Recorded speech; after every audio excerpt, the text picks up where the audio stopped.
Karima, morning to you. Thank you for coming in. So, the president, I was saying, speaking to a rather unimpressed crowd, you heard some booing at the end of his address, and that begs the question then about his address today. Is it too little, too late? Well, I think what we're beginning to see is an end to the paralysis that seemed to have engulfed the leadership of this country whilst women and children were being raped, abused, and of course whilst migrants from all over the continent were suffering at the hands of people who were burning down their businesses. The president attempted at various levels to intervene, but there was a desperate need for the leader of South Africa, the first statesman, the first citizen of this country, to, of course, demonstrate, one, that he hears the cries of the people, that he understands it, and more importantly, that he's going to do something about it.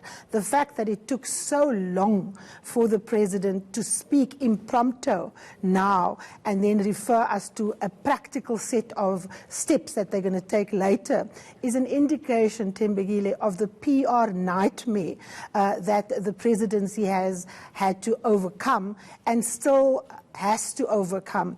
The fact that people booed during that speech gives you an indication that he should have addressed the public a lot longer. But as we say, better late than never. For me, what stood out about this impromptu speech was that he said, we are going to draw a line in the sand. And more importantly, he spoke about funding the proposals that came out of the Summit on Gender-Based Violence. I attended a vigil on Tuesday night at Wits University, and one of the complaints was that since that summit was held, no monies has been put aside to actually implement what needs to happen. So I'm looking forward to hearing how the financial and person power is going to be made available to address the question of the femicide that is in South Africa at the moment. And again, a long-standing issue, these attacks on women and indeed the murders. And one has to wonder why it is that over the years, even though we've known that this is a problem for the better part of the past 25 years really, why it is that budgets have continued to be slashed, and that when that happened, there wasn't as big an outrage as we see when the individual cases of a murder, of a rape come up. Absolutely. And I think that if you do not put resources behind a plan of action, you're literally tying your hands behind your back and you're making empty promises. So I want to hear how much of the fiscus is going to be put aside. And this is why we have traditionally called for a gendered look at the budget. If you are planning to build a railway station, are you looking at it through gendered lenses? How many lights should there be? How many CCTV cameras should there be so that women are not abused and raped?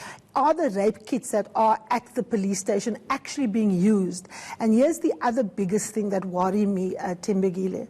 The men and women in blue, the police force, the men there are among those as a sector who kill their intimate partners the most. Now, those are the people that are in charge. That is the first port of call when a woman or a child or anyone who's abused go to the police office. And they are often re-victimized when they are there. So I want to hear the president on the training of police officers, the setting up of specialized units that is going to look at sexual and gender-based violence, because there was a really fundamental problem with what Becky Cele, the Minister of Police, said, saying that we're going to put more women in the front because that's going to help. And the response of the state so far has been to constantly put the burden back on women. The first ridiculous message that came out was that women must speak up, as if... And not succumb. One of the tweets from ministers said women must not succumb. Yes, as if women don't face the risk of losing their lives or their children or their livelihoods when they don't speak up. And it shows you that, you know, language is important, Tembegile. If you don't have the language to deal with what is a pandemic, what is an emergency, what is a crisis in your country, it means that conceptually you don't get to understand what is driving the toxic masculinity.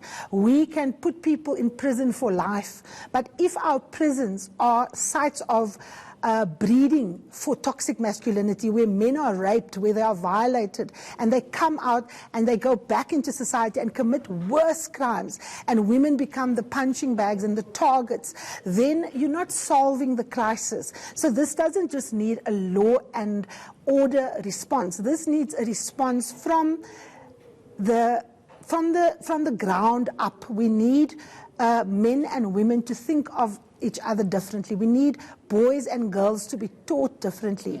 We do need the criminal justice system to work. We do need to put people behind bars. But if we don't leave our prisons, without any rehabilitation, then what we're doing is we're putting men in places where they learn toxic masculinity, where they are suffering more trauma, and come out and actually take that out on society. And that's what we have to address. So I'm looking forward to the practical measures that the President is going to outline in an hour's time. And they can't just be law and order interventions. Karima, we'll bring you back in once the President gives us that big address we're expecting just around the 1 o'clock hour. That's Karima Brown for now. Thank you.